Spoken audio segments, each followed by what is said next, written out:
Salam untuk kita semuanya, berjumpa lagi dengan saya di channel Aritela Tutorial, tempat kita untuk berbagi informasi seputar informasi pendidikan dan informasi guru, serta informasi honorer dan informasi lain yang ada hubungannya dengan dunia pendidikan dan guru dan dunia honorer atau informasi yang relevan. Pada pertemuan ini, saya menyapa seluruh Bapak Ibu honorer setanah air yang selalu setia melaksanakan tugas tanpa mengenal lelah dalam melaksanakan kegiatan pelayanan publik di instansi pemerintah pusat, demikian dengan instansi pemerintah daerah. Saya yakin bahwa Bapak Ibu honorer selalu semangat dan selalu dalam keadaan sehat walafiat. Informasi terkini merupakan satu kabar gembira untuk Bapak Ibu honorer setanah air terkait dengan terbitnya Undang-Undang ASN terbaru 2023, di mana dengan Undang-Undang ASN terbaru 2023 disampaikan bahwa akan membuka pintu karir menjadi pegawai negeri sipil. Nah, Bapak Ibu, terkait dengan hal ini, mari kita simak informasi berikut. Dan jangan lupa dukung channel ini dengan cara like dan subscribe, share, dan komen, serta nyalakan tombol notifikasinya supaya semua informasi yang disalurkan melalui channel ini selalu update di layar Bapak Ibu. Tanpa basa-basi lagi, langsung pada informasinya. Tahun 2023 menjadi saksi perubahan signifikan dalam landscape aparatur sipil negara di Indonesia. Pasalnya, regulasi terbaru di sektor ini menghadirkan kabar baik bagi jutaan tenaga honorer yang selama ini berjuang keras dalam dunia kerja pemerintahan tanpa kepastian status. Revisi Undang-Undang Aparatur Sipil Negara atau RUASN 2023 mengusung sejumlah ketentuan yang menguntungkan tenaga honorer, khususnya bagi kategori tertentu. Nah, Bapak Ibu, di sini ada detail informasinya. Nah, sehubungan dengan hal ini Bapak Ibu, perlu kita luruskan bahwa RUASN itu sudah disahkan menjadi Undang-Undang ASN pada tanggal 3 Oktober 2023. Maka yang kita bahas sekarang bukan lagi RUASN, tapi Undang-Undang ASN. Walau demikian, Undang-Undang ASN tetap berpedoman pada RUASN sebelumnya. Pada 3 Oktober 2023 yang lalu, Undang-Undang Aparatur Sipil Negara disahkan dalam sidang paripurna Dewan Perwakilan Rakyat Republik Indonesia. Setelah menggantung sekian tahun, akhirnya Undang-Undang Aparatur Sipil Negara dinyatakan sah dan bisa menjadi payung hukum atas para pegawai honorer, atas pegawai pemerintah, khususnya para honorer. Jadi berangkat dari sana, Undang-Undang Aparatur Sipil Negara pun berisi poin-poin yang diklaim bisa menyelamatkan karir para tenaga honorer.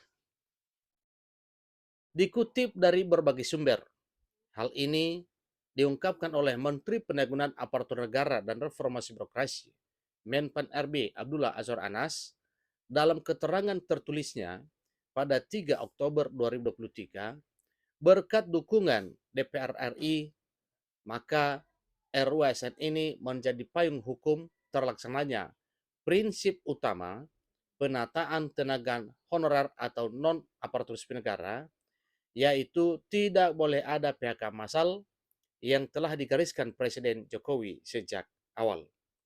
Itu satu ketentuan yang telah tertuang di dalam Undang-Undang Aparatur Sipil Negara yang telah diresmikan pada tanggal 3 Oktober 2023, beberapa hari yang lalu.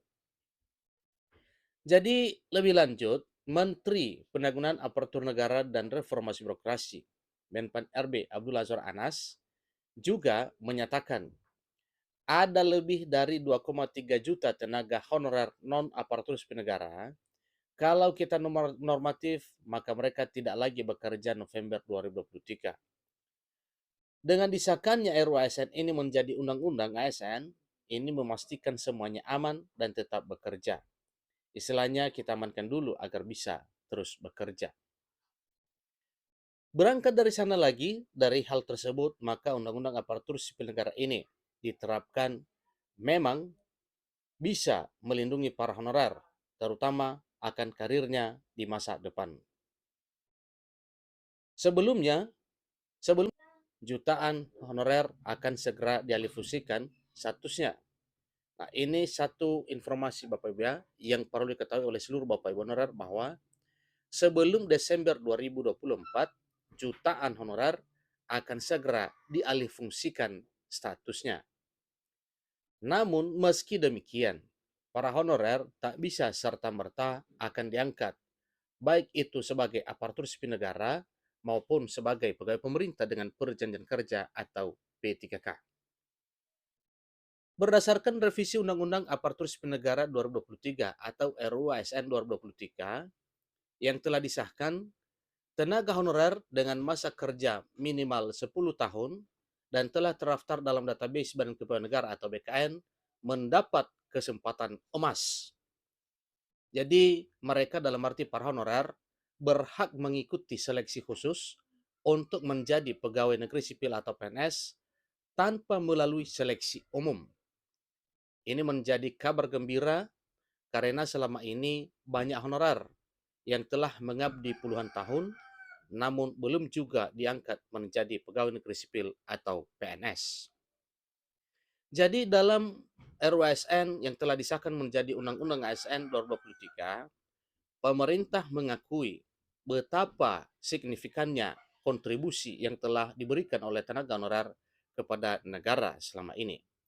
Jadi suatu hal yang wajar kalau para honorer ini diapresiasi dalam bentuk pengangkatan menjadi honorer, menjadi aparatur sipil negara dengan status P3K maupun PNS bagi yang memenuhi syarat tentunya. Informasi terkait dengan hal ini Bapak Ibu, tenaga honorer bersorak kepastian pengangkatan dalam pembahasan peraturan pemerintah manajemen ASN tentang manajemen ASN dikebut oleh Kemenpan RB.